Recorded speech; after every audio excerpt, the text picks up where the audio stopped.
Thank you very much, Jenny. When people introduce you with such kindness, you say, oh, it is very long. And when it is long, you realize that you are no longer young. The more they talk about you, the more you realize that. Well, I can assure you, I used to be a theosophist, young theosophist, in the group. I don't know whether people hear me.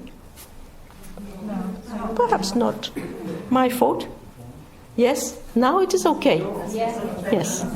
So thank you so much for your kindness.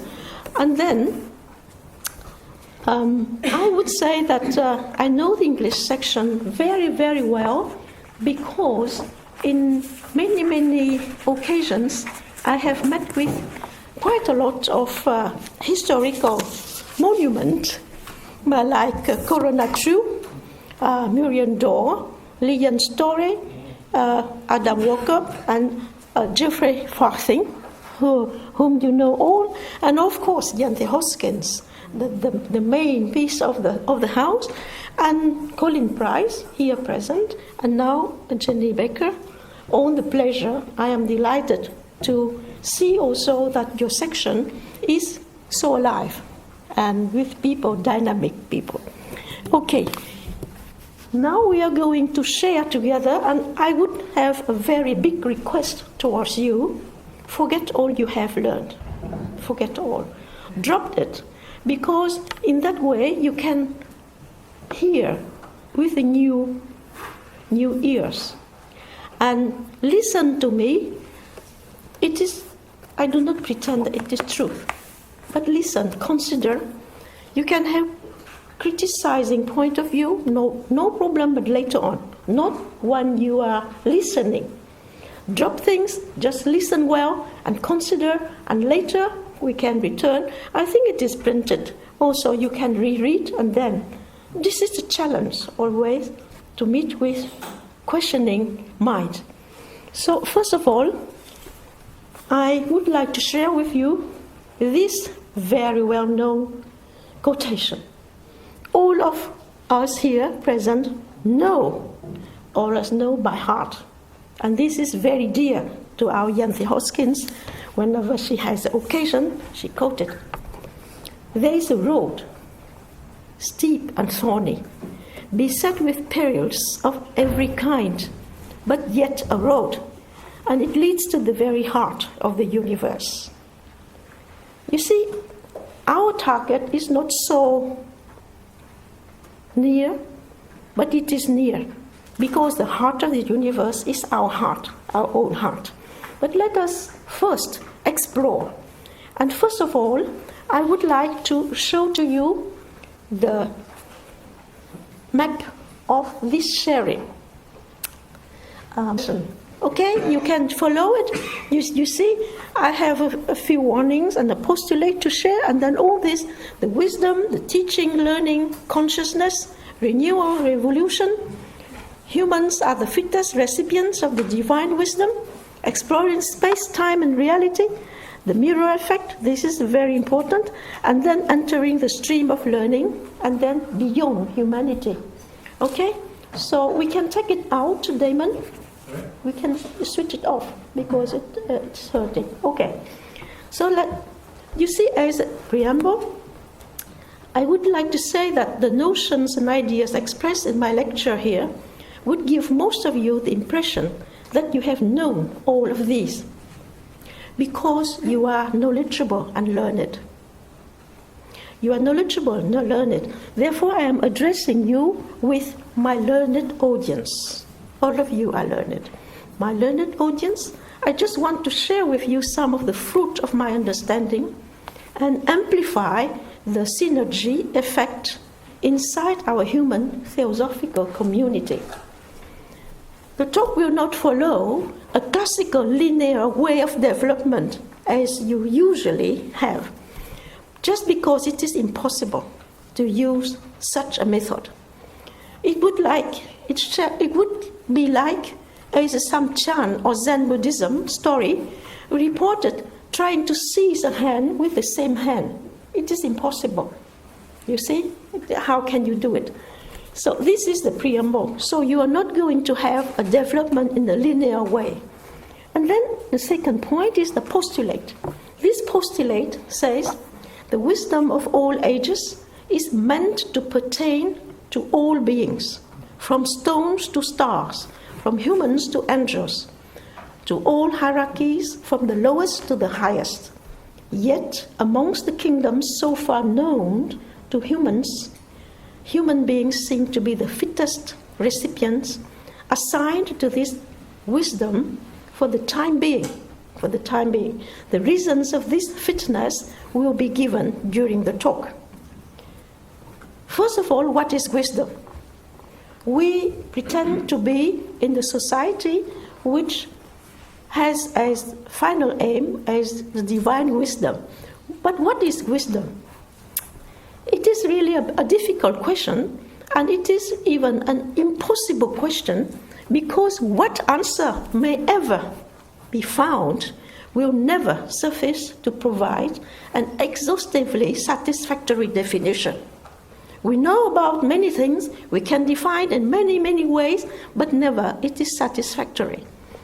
Though at the present human stage, a certain level of wisdom can be assimilated with total amount of knowledge and understanding that is available, which would help an individual surely advance in life. Wisdom is then a kind of essence distilled from the experience of learning. We learn, we extract, we distill from it, and we get the essence of it, which is experience and wisdom. Therefore, it cannot be separated in any way from the process of learning. So the inquirer is now placed in front of at least two kinds of wisdom. The human wisdom, helping humans deal with life, both trivial and spiritual, and the wisdom that helps them move out of the prison of their habits and beliefs, and so doing drastically modify their destiny. Two kinds of wisdom. Now, quite paradoxically, the two kinds of wisdom are not in continuity. We have the tendency to think that out of experience of a human being, we can learn and then pile up as a kind of saving account, and at a certain time we reach the true wisdom. But it is not so, because they are not in continuity. Indeed, experience often shows that at a certain point, the inquirer is compelled to leave the human wisdom behind in order to reach the door leading to a suprahuman kingdom. There is a kind of letting go at a certain time to reach another shore. You see? So the more the inquirer allows himself or herself to be inspired and guided by the search for truth, the more he or she will feel before actually noticing that there are two kinds of truth, as there are two kinds of wisdom. The relative truth and the absolute truth. The human wisdom leads to relative truth, which regulates life on its phenomenal levels, while the wisdom of all ages, named as divine wisdom, bears the absolute truth that constitutes the source of all life. Again here, the divine wisdom cannot be separated from the process of learning, although the learning is not the same. The learning is now quite different. It leads us to the two notions, the teaching and the learning. You see, I will say something which will shock you, because little can be taught. It sounds contradictory to HPB's injunction to students to teach, because there is a very, very strong advice from her saying you have to study and you have to teach, okay? But it is not paradoxical, it is not contrary. Despite the fact that anyone can teach anyone else who knows less, it is a fact, right? We will find anyone knowing less and we can teach. the act of teaching has different impacts. First of all, no one can teach anyone who does not want to learn. Try to do it. It is just pure useless energy wasted. So no one can teach anyone who does not want to learn. This sounds obvious. However, misconception about teaching makes teachers fall into the trap. The trap is to want to teach. Teachers need learners. Teachers need learners. But genuine learners do not need teachers. Sorry. It is not cynical at all. Indeed, little can be taught. Very little can be taught. On the contrary, much, up to infinite, can be learned. Wisdoms, both human and divine, cannot be taught, but both can be learned. A well-known saying states, "To teach is to touch a life forever." How true it is. So, is it teaching possible or not? Because, on the one hand, it is also true, on the other hand, there is teaching, which is touching a life. Of course, teaching is possible, although not in the way one tends to think.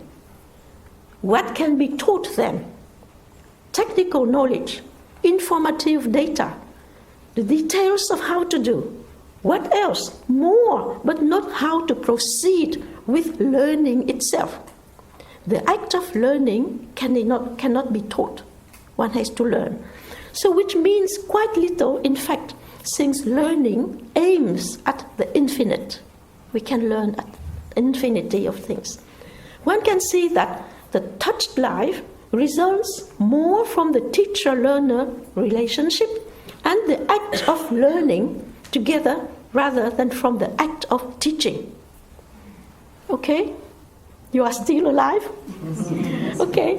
How to teach then in the sense of touching a life forever? Teaching then is not only dispensing informative knowledge.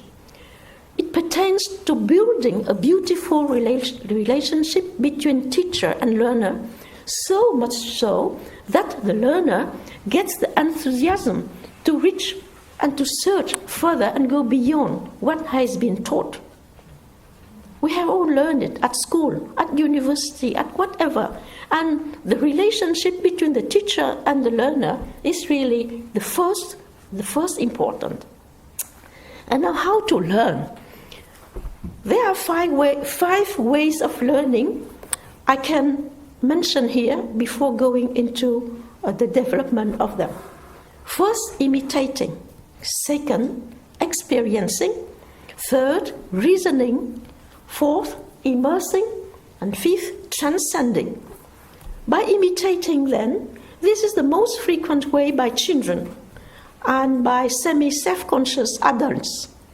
The famous story of the prime education of Mencius, one of the outstanding Chinese philosophers, relates his mother's concern about giving him a right and righteous upbringing. It is undeniable that children or immature persons copy the behavior of people in their environment and repeat it almost unconsciously. This is why preliminary children education is fundamental. This step corresponds to the phase of accumulating informative knowledge, which is necessary but not sufficient. A similar behavior with repetitions can be observed with students full of goodwill, but with little thinking. The results on the psychological field is hazardous adventure, and on the mental level, it gives stuffed mind. Now the second way of learning is experience, by experiencing. This way, by experiencing, is used by a major part of humanity, from children and teenagers to immature adults. The motivation is to go through events by personal experience. You see, to be thrilled, to go through experience, to know what is it. And then just as a simple example, mother says, careful, it is burning. The kid, by thirst of experience, touches the burning pot and gets burned. The result is pain and suffering. Technically, this phase is most important. It corresponds to testing ideas and theories, because we say something and we have to test it and we have to prove it. The two first steps of learning leads to horizontal knowledge. You mean spreading out infinitely. You can go further, endlessly on horizontal way. Now the next step is to learn by reasoning. And this is important for the members of our society. We have to learn to think and to reason. So to learn by reasoning. Following the previous step by experiencing, thinking is needed because it is the main task programmed for humans. Programmed for humans. A minor part of humans uses this way of learning, which generates less suffering because the capacity for reasoning enables the mind to anticipate and thus avoid unnecessary implication of energy. There is little share of emotions, more acquaintance with discernment and development of understanding, of synthesis and paradox. It is very, very important, the understanding of paradox. Then the next step of learning is by immersing. This step is not suitable to technical knowledge, rather destined to mindful individuals, meaning emotionally stable and intellectually on the way of maturation. It is through meditation or by a direct guidance of a true spiritual teacher. Seldom there is suffering. Through this step, learning is endless. It brings higher knowledge. And then the last step for humans, learning is by transcending. This step is based on an injunction to go always further. All goes further by willingly and consciously letting go what is known. It corresponds to the ending of suffering. The result is wisdom and realization. The two last ways of learning, meaning by immersing and by transcending, will be developed further during the talk. Now coming to this exploration, we come to this question of consciousness. The ancient Eastern tradition asserts that divine wisdom or the eternal teaching reveals itself in the course of time to be accessible to the human mind. It would be more appropriate to say that consciousness bears the capacity of self-evolving. Through the natural trend, it always changes in periodic rhythm to bring about new forms, new ideas, new concepts, new thinking. This constant newness is symbolized by an ever-young male of 17 years, known under the name of Sanat Kumara. Please, I have two commentaries here to insert here. Don't ask me why male and not female. I don't know. The second point is that in the printed version, now here, it is inserted a figure, a picture of somebody called Sanat Kumara. Please don't take it seriously, because normally the consciousness which stands for this level of Sanat Kumara has no representation, pictorial or sculptural and whatever. This is just consciousness. Okay, so it is kind of fun in the New Age.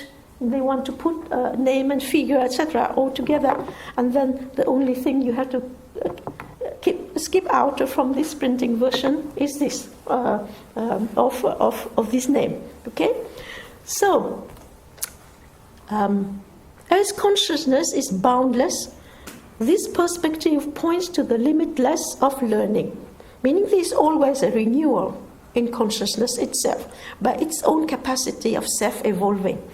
Now consciousness is at the same time the source of renewals, the recipients that host them. It is the battlefield between matter and spirit. Matter and spirit. And you can see it when you read the Bhagavad Gita. Please read it if you don't have the time to do it so far. Read it. And this is one of the most preferred by Jeffrey Farthing. Jeffrey, when we talk about Bhagavad Gita, tears came in his eyes, saying, oh, Arjuna and Krishna, etc. So please read it, because this is one of the fundamental documents for us to reach to the core of the soul. So then, consciousness is the battlefield between matter and spirit, the playground of forces which mold and shape matter. Inside it, there has been integrated the force for motion and transformation. Inside consciousness, integrated, inbuilt, is the force to motion and transformation. Indeed, quoting the book of Qt, one of the Mahatma letters brings to the fore the unseen fact of interweaving and interacting matter and spirit. In so doing, they, the masters, reveal a tremendous truth. This truth is, duality is just an illusion, for matter and spirit cannot be separated. The two fundamental constituents of the universe are one. The vision of the two, matter and spirit, as two separate entities, is bound mainly to the dualistic habit of perception of the human mind, and partly to the limits of language restricting a proper description of a real state of things. The constant interaction between matter and spirit implies that everything in the manifestation is moving and changing. Moving and changing. So don't ask for my age. I cannot tell you. It changes all the time. From instant to instant. So the constant interaction between matter and spirit implies that everything in the manifestation is moving and changing. Such is the message of the I Ching. The I Ching, normally called Yi King, but now it is in the Western world, it is transformed into I Ching. So I use this form so that it would not be shocking to you. So such is the message of the I Ching. There is only the one without the second, the unique, the absolute, that which the I Ching as well as the Upanishads name the supreme. The supreme. It is referred to in the Tao Te Ching as Tao, the way. The supreme does not change, neither does Tao. Therefore, Tao is said to be everlasting. Consciousness is everlasting as well, yet ever-changing. What a paradox. We will understand this a little bit later. True learning demands the understanding of paradox, so that a well-trained mind understands the symbol of the pakwa, proclaiming that everything contains in its contrary, as light contains darkness and darkness contains light. Please show the pakwa. I take a few minutes of your time to give some comments on this. I go?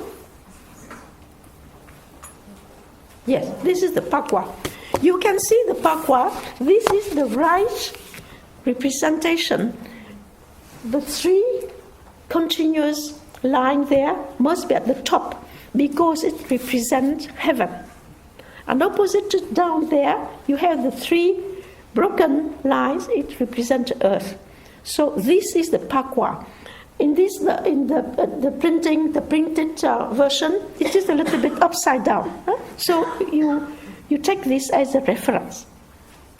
You can see that inside you have two parts, with a dot in it, and it illustrates that everything contains in it its contrary, as light, the white part, contains darkness, the dot, black, and darkness, the black part containing light, which is the white dot. Okay? And it is always turning.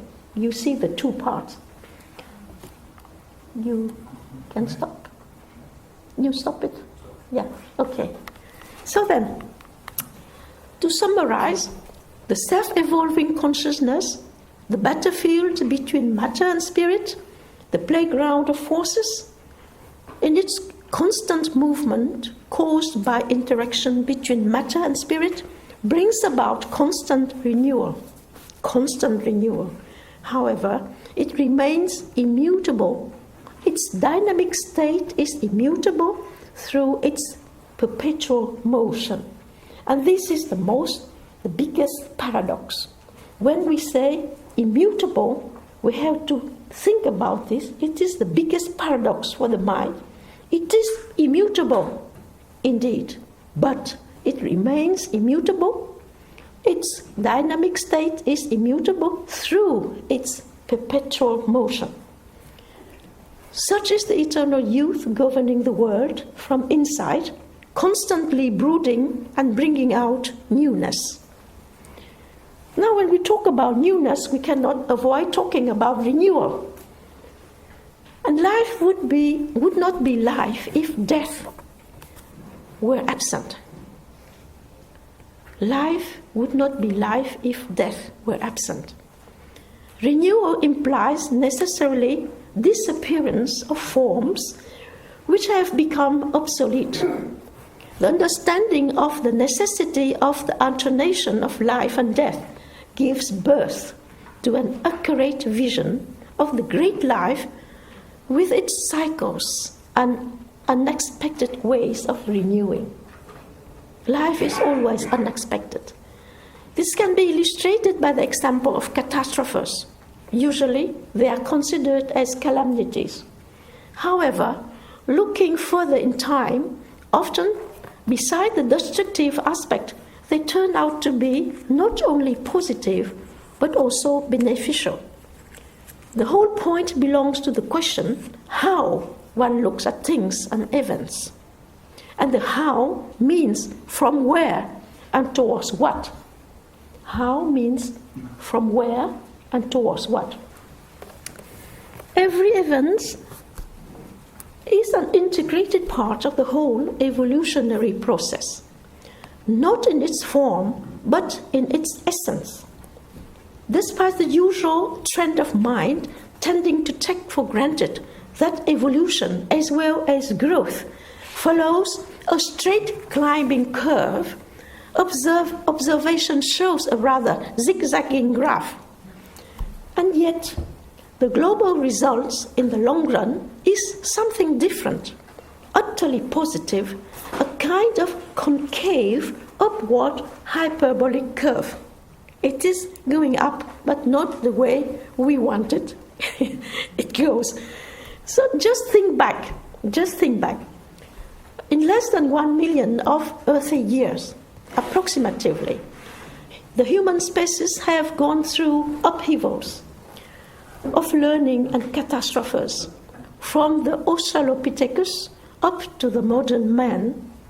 What a distance, mentally speaking. What a distance has consciousness traveled? From the man of the Middle Ages up till now, one cannot deny the leap of evolution. And from now onward, there will be no possible comparison. From Homo erectus, roughly 450,000 years earthly, and it is very approximative, don't pay attention to this. Then from this Homo erectus to Homo faber, then to Homo sapiens, and now we are Homo sapiens sapiens, or you can sapiens, to current modern man, who is Homo sapiens sapiens. Inventing artificial intelligence, something, I mean between the whole evolution there, something, a force, or an intelligence must have been and must still be working from inside out to help the species to adapt themselves to the environment, to survive, to invent, and to move always forward. In a few words, the inquirer's presentiment can be confirmed by the observation and by the use of intelligence, while reasoning to reach the temporary conclusion that there must be a plan underlying the whole scheme of changes. At this step, one can totally accept the theoretical esoteric teaching which indicates that the divine plan is evolution. Divine plan is evolution.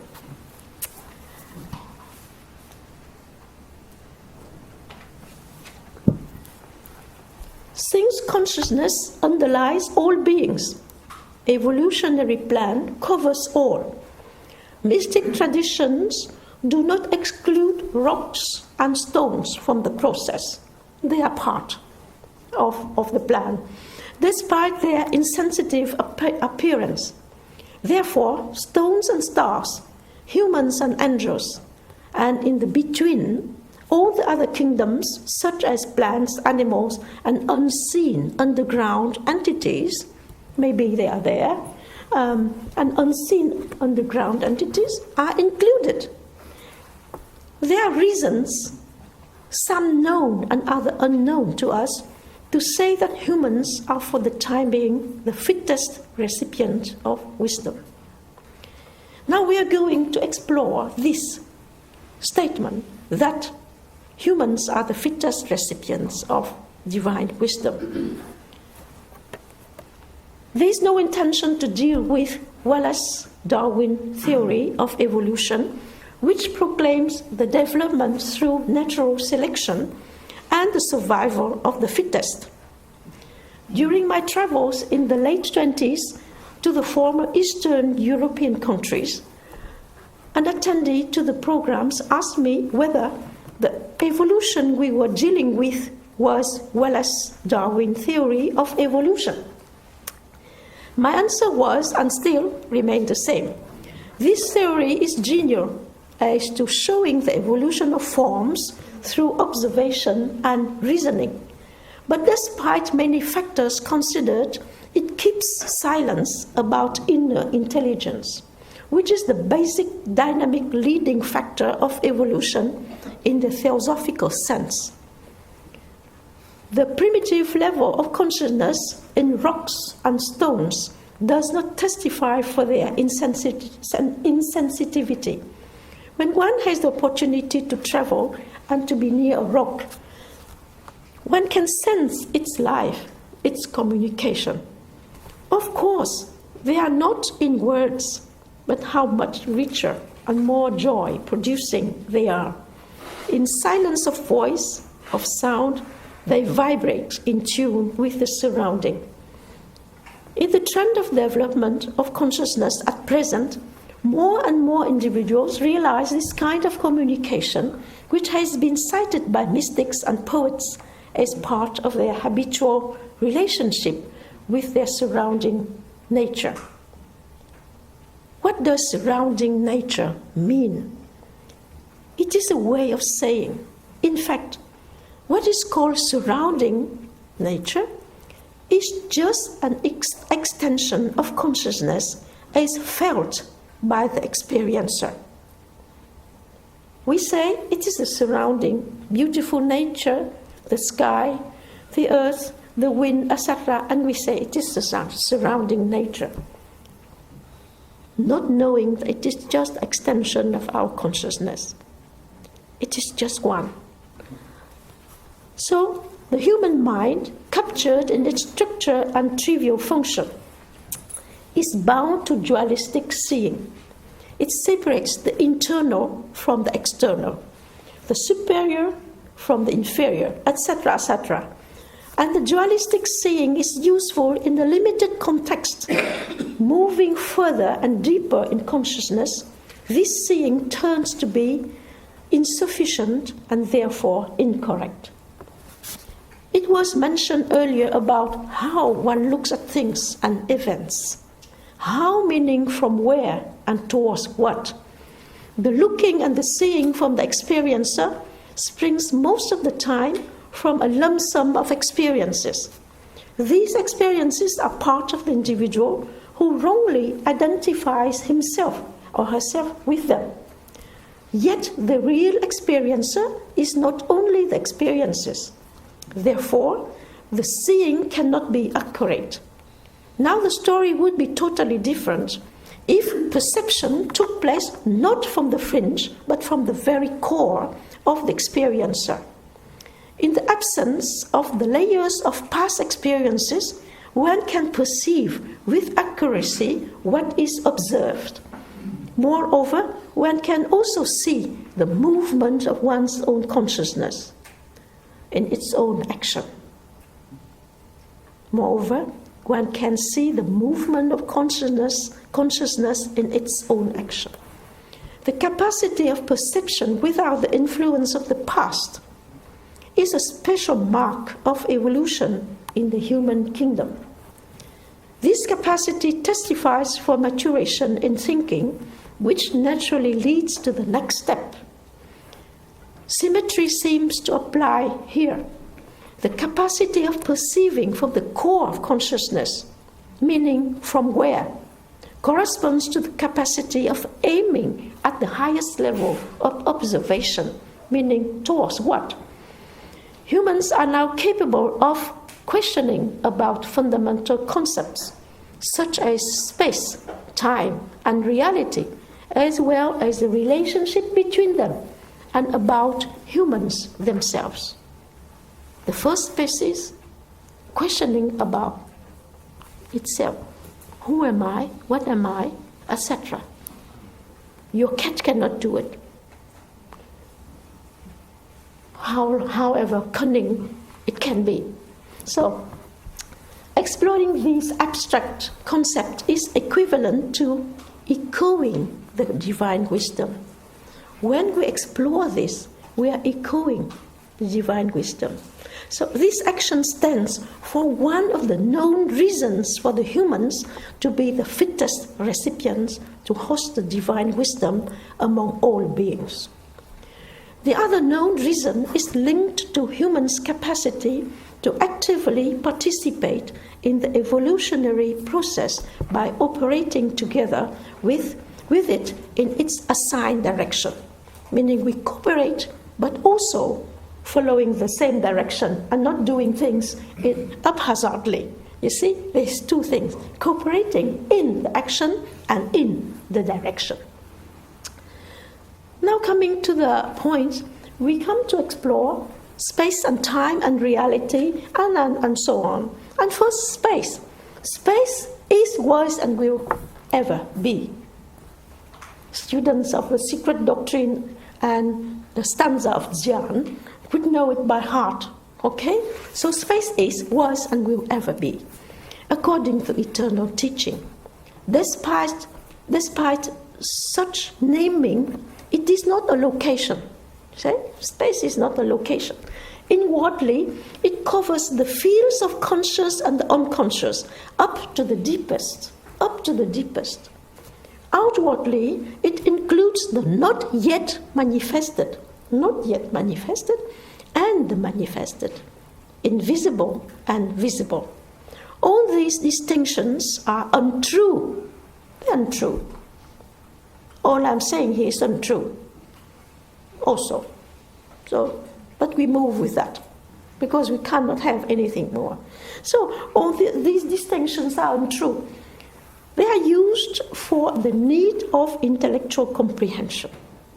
That's all. It was already mentioned that what is outside is just an extension of what is inside. Both constitute one. One consciousness, one word. At the end of the 19th century, HBB revealed first to a small group of students next to her, before this came out to the whole world. It is the diagram of meditation, which later on came to bear her name. It seems like a tiny gift that got lost in her tremendous inheritance.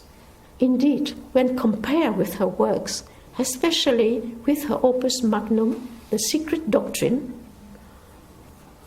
it appears as insignificant. However, serious exploration to the diagram gives evidence to the fact that it is a precious map destined to guide genuine inquirers. Indeed, if one paid special attention to the beginning and the end of the diagram, one could be fascinated by the implications of those few sentences. Let us have this projection.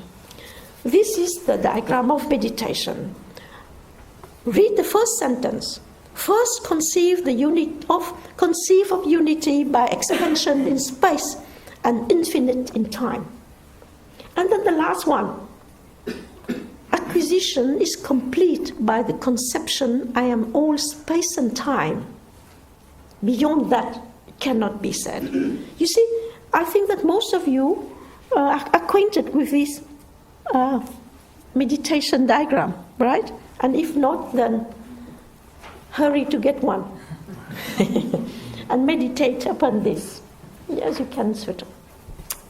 So I read again. The first sentence is, first conceive of unity by expansion in space and infinite in time. And the last, acquisition is complete by conception. I am all space and time. Beyond that, it cannot be said. Unity is really not a foggy concept. Using the mind, one can conceive unity by expansion in space and infinite in time. The act of thinking corresponds to consciously make consciousness move in a certain direction. The act of thinking corresponds to consciously make consciousness move in a certain direction. By expansion, consciousness grows, expanding in dimensions, not only horizontally, but also vertically in all directions. Motion of consciousness gives support to its inner measurements, and doing so allows it to realize its own boundlessness. By thinking, you can realize that consciousness is boundless. If you don't think, it is lost. So, by thinking, meaning by directing consciousness towards some motion, towards some direction, you can develop it and lead it to realization that it is boundless. While thought is repetitive, thinking is a dynamic process. Thinking has something new, which does not fall into the grooves of old ideas. In its newness, there is beauty and grace. They are both contained in movement. Beauty and grace are contained both in movement. Space is forever moving, eternally. In its incessant movement, consciousness stands for the awareness of space, which is aware of itself inside itself. In its incessant movement, consciousness stands for the awareness of space, which is aware of itself inside itself. Consistently, space must be the last step of realization prior to reality itself. Like Einstein once stated, that space is the expression of reality. In other words, behind and beyond space, reality is ever unknowable, ever unattainable. So there cannot be knowledge of reality, because when there is reality, we are melted, we are fused, we are immersed in it, and we disappear. Okay? There cannot have any knowledge of reality, because we need to be two to know. Okay? So moving a little bit further, space is one, undivided. In its womb, from constant movement originates multiplicity.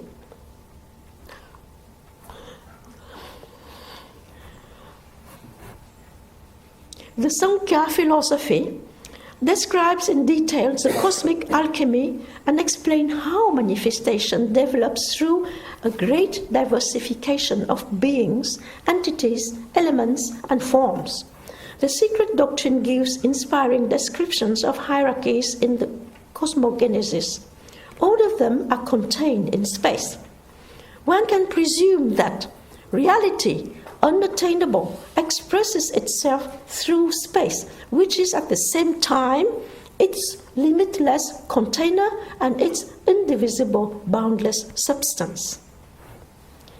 The force which makes things move, including the movement of space, can be viewed as the power aspect of reality.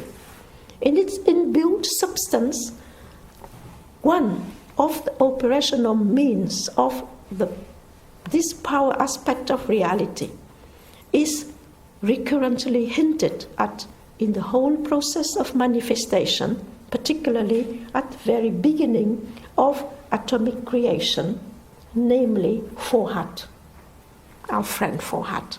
So dear, without Forhat we cannot exist and we cannot do anything. It is to be reminded that it is still at work.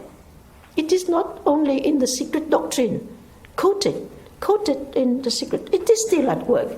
Though not through its original aspect, Forhat operates at every level of the theatre of manifestation. It is the force which makes things move, change, and evolve. It is the energy indispensable for motion and direction. Useless to try to identify and name it at different levels of the process. Suffice to say that reality would not be expressed without energy. At this step of exploration, one can say that while space is the limitless container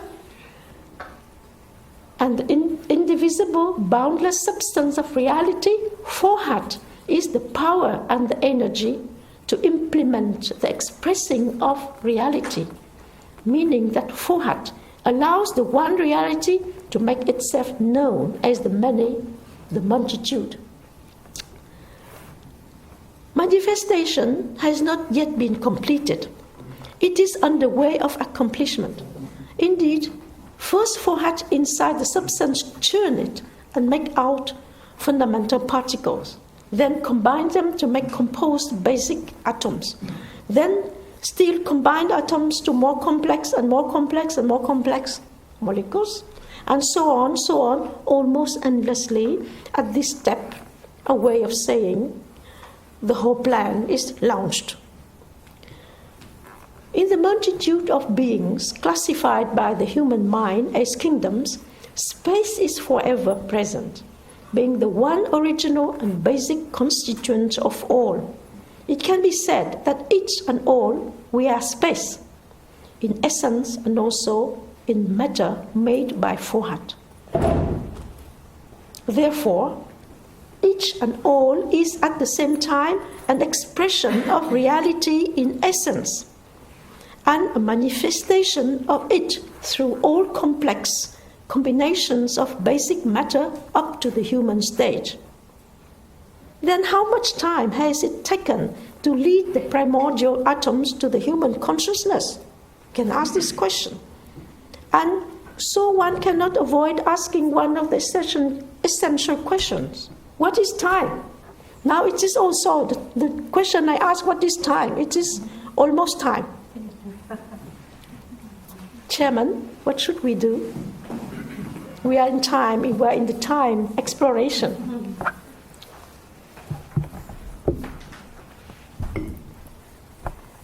much more time? I need perhaps more than 20 minutes more. Very 6 o'clock. Okay. Before. Can I give you a quarter of an hour? I will skip out some of the paragraph. Okay. Thank you. Thank you, Chairman. I have been given a grace period. So let us run. Yeah? So to the question, what is time? Plato, whom you know very well, is it? Plato answered that time is the moving image of eternity. Time is the moving image of eternity. A sensitive approach of this statement brings the mind beyond the common circle of thinking. There are here two paradoxes. First, eternity and time. Second, eternity and movement. Usually the mind tends to take it for granted that time is limited within eternity, which is infinite time, and that eternity is an immobile condition where time is frozen. It was mentioned in the whole universe that everything is moving. Everything is moving. You think that you sit there and you are immobile? No. All the atoms, all the molecules of your body is moving, the earth is moving, and we are moving with a tremendous speed through space. We are towarding the Vega star.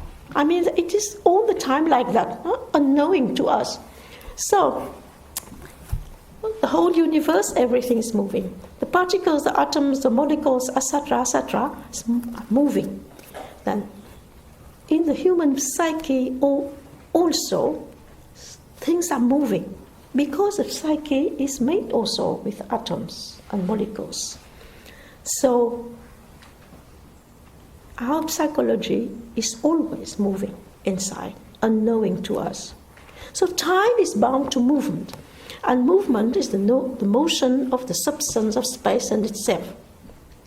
One cannot, in today's world, with all its amount of knowledge and understanding, separate time from space. So we call space-time, and it is the continuum in which the whole consciousness moves, evolves, and so doing manifests the unknowable reality. Now we come to one thing we cannot skip out. This is the mirror effect. The mirror effect, I am space and time. Space is forever. Time entered the stage when the motion began. And ever since, all entities are in the adventure for so long a time until something unusual and yet natural pops up in the human consciousness. It thinks of itself. The human consciousness thinks of itself. From snatches of thought through fragments of mind, human consciousness moved forward, interacting with environment, adapting themselves to diverse conditions, molding forms, and above all, maturing through observations, learning, growing in knowledge, drawing the quintessence of all kinds of learning. Humans have gone so far to reach the level of self-consciousness. Self-consciousness. Indeed, the human can say I and can be aware of its being as a human. Your cat cannot, however cunning it may be. So, there is now the power of recognizing its image in the mirror of consciousness. This mirror effect may originate as a natural process from the development of interaction between spirit and matter in the space-time continuum. In this process, it sounds like matter, at certain steps of its evolution, has gained the capacity of reflecting itself inside itself. It is magic. It is just magic. Inside itself. In other words, it happens as if matter, at a certain degree of organization and complexity, gains the capacity of reflecting spirit within, as a mirror does to any object standing in front of it. One may say that at a certain moment in its unfolding, consciousness reaches, so to speak, the boundary of objectivity where the mirror effect begins, so that the outgoing way now strikes its boundary and is compelled to make a U-turn. This mirror effect, as soon as it is activated, marks in fact the beginning of the end of the journey of consciousness in its outgoing through matter. Now it ends in this return. Reverting to the diagram of meditation, a mature mind, it has gone through all the experiences of deprivation and acquisition as described in the diagram, naturally reaches the state mentioned in the note at the end. I am all space and time. I am all space and time. The conception I am all space and time is the culmination of the mirror effect, when there is identification of the individual with the conception, meaning that the individual consciousness no longer exists as an individual. It has merged in space and time. Rather, it has merged into space because the merging of individual consciousness into space eternal is the ending of time. No longer we can say space-time, it is pure space. The person can still live physically, yet he or she sees relationship with time, despite the obligations, movements, actions, etc. on the physical field. The person lives now in the timeless sphere. Likely, it is the case of the adepts, the seers, our masters. Some of them are known to us. According to the physical laws, what is composed will decay and disintegrate with chronological time. Yet the inner being remains after physical death in a living state of consciousness. This is all one can say, not more, because beyond that it cannot be said. And the mirror effect is the revolution for humans. In fact, you know that this mirror effect can manifest in many, many ways. At the first place, self-consciousness, which is one of the implications of this mirror effect, can manifest itself in boredom. When you don't know what to do with yourself at home, you see, start to be very much bored. And then after that, if one realizes there is some necessity to do something useful for the community, the person is saved. Otherwise, it will plunge into the deeper boredom, and the deeper boredom is called depression. Right? So be careful whenever you feel that you get bored, do something. Don't let yourself slip into this very, very common disease.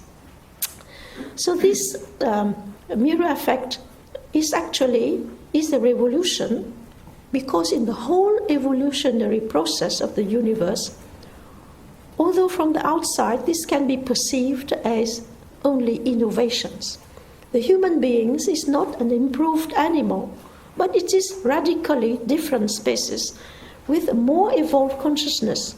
In humans, this evolved consciousness, being aware and working with the mirror effect, is radically different from the consciousness in which this effect has not been awakened. The very seeing actually takes place. The revolutionary elements lies together with 3 points. First, the realization of the mirror effect in one's own consciousness. One can see oneself.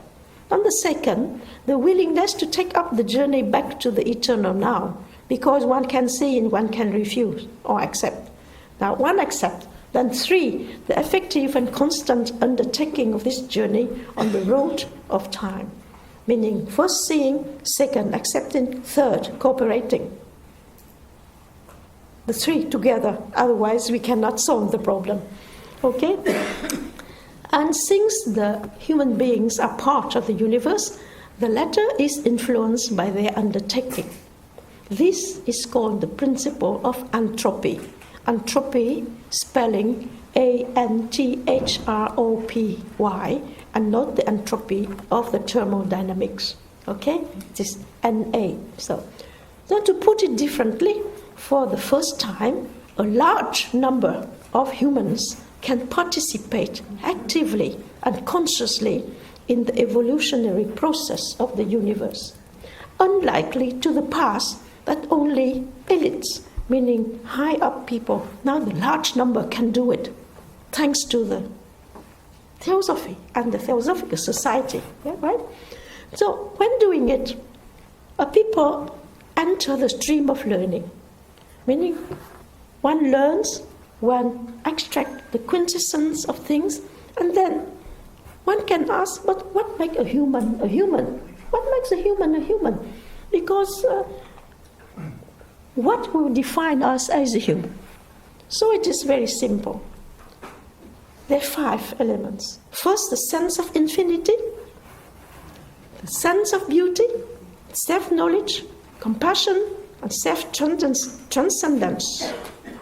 If it may happen that your cat, if you have one, it may happen that your cat and you sit in front of a marvelous sunset, and that you may both enjoy together the peaceful scenery.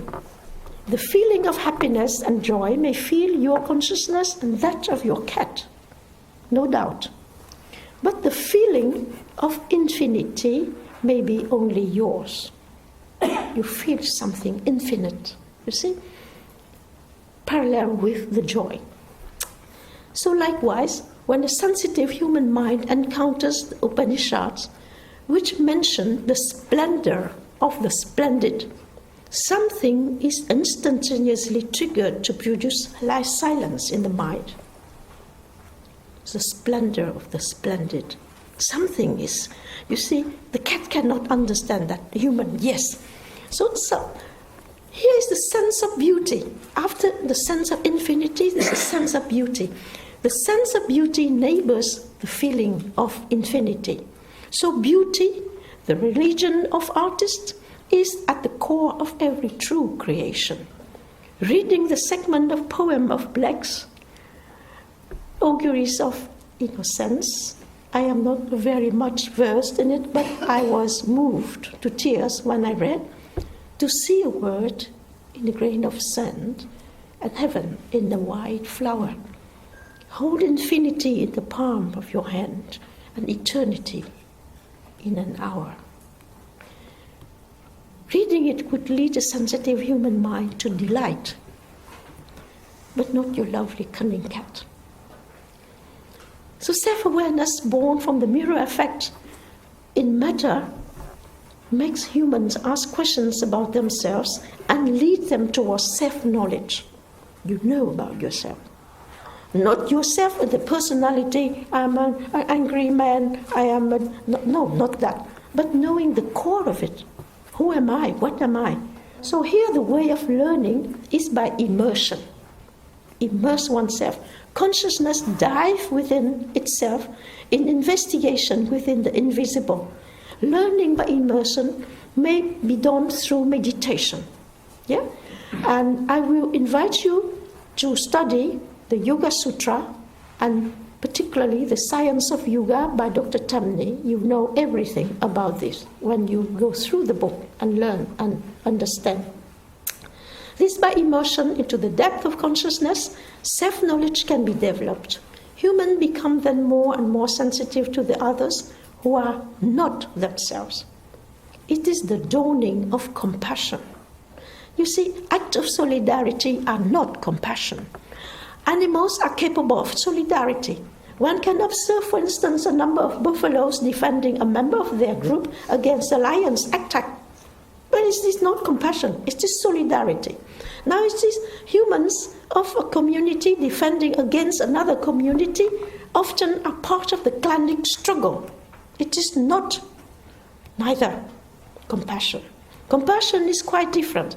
It is the capacity of including all human beings in one movement of love and care, regardless to one's own interest. This will grow to reach the abolition of distinction between friends and foes. Moreover, compassion is unending love for all, including humans, animals, plants, minerals, and other invisible beings. Unending love indicates a global attitude made of forgiveness, generous caring, and perpetual waves of benevolence. It is no different from wisdom, the fruit of discipline and meditation. The world of today is the result of self-centeredness, ill-thinking, greed, and hatred. It badly needs a pinch of wisdom. Ethics, often mentioned as part of the teaching, concerns uprighting what had been corrupted. In the world of purity, as in the angel's kingdom, ethics has no function because everything is right. Consequently, whether there is a need for ethics, evil has already caused havoc. The practice of ethics alone cannot heal the ailing worlds. It may stop the wrongdoing, but it does not heal the wounds caused in the past. Compassion only can uplift the world out of its conditions, not by providing for trivial needs, but by helping each human to light a lamp for oneself, so that each one could in his turn help others to light up their lamp. Therefore, helping materially to alleviate difficult conditions in life is necessary because it would be absurd to expect a spiritual search from people who are in primary needs and who are not mature enough to willingly live an austere life. Therefore, the finality of this assistance must be to instill the awareness of the spiritual need in the assisted. Then transcendence came as one of the elements to be a human. Transcendence is the movement towards realization of infinity. This step of learning is at the furthest extent of immersion, where the individual consciousness is at the threshold of another plane of existence. The capacity of the human consciousness to trespass the border, the threshold to next plane of existence, lies in the capacity of self-transcendence. Here, a human ceases to be a human. The sense of infinity through self-transcendence turned to be infinity itself. Now, beyond humanity, humanity is a crossroad where every being from lowest to highest must pass through to learn the lesson of self-consciousness. It is a tough step. At a certain moment in chronological time, animal consciousness will leave their collective soul to take individual shape as humans. As the mineral turns to be plants and plants animals, humanity is an unavoidable stage for evolution. Humanity will always be humanity. The humans of today, if they succeed at the learning, with all its steps up to transcendence, will be operating on another range of the universe, be it a higher plane of existence or another kingdom. The whole stake is the accomplishment of the journey by consciousness from the origin back to the one consciousness, realized from the multitude. And when it happens, the one consciousness realizes from the multitude, return to the one consciousness from which all things were born. It is called the flight of the alone towards the alone. Beyond that, it cannot be said. And to end my sharing here, learned audience, such I have heard, such I have understood, such I wish to share with you. Children of space, use the mirror effect, set up into motion, move on and on towards the future and back to the origin, the eternal now. Gate gate, para sam gate, bodhisvaha. Thank you very much for your patience.